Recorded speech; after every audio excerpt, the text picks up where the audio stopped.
नमस्कार दोस्तों, मैं नीतीश रवानी हूँ।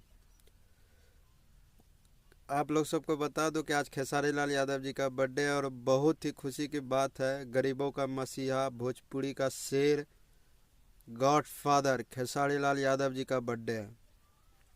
तो आप लोग सबसे यही कहना चाहूँगा कि ज़्यादा से ज़्यादा विश करें और हमारे इस चैनल को सब्सक्राइब करें, क्योंकि इस पर खेसारी लाल यादव जी का बहुत जुड़ी अपडेट बहुत आती रहेगी और ऐसे ही लाते रहेंगे हम। आज बर्थडे है खेसारी भैया का, तो आप लोग सब प्यार आशीर्वाद बनाए रखें। और उसके खुशी पे आज आज खेसारी जी के जन्मदिन की खुशी पे आज उसका एक अवधि फिल्म आ रहा है, मेरे नैना तेरे नैना का ट्रेलर रिलीज हो रहा है। तो आप लोग सब उसको भी देखिए और लाइक करें और सब्सक्राइब भी करें हमारे चैनल को, और हमारे वीडियो को लाइक करके शेयर कर दें ताकि ज़्यादा से ज़्यादा लोगों तक पहुँच सके।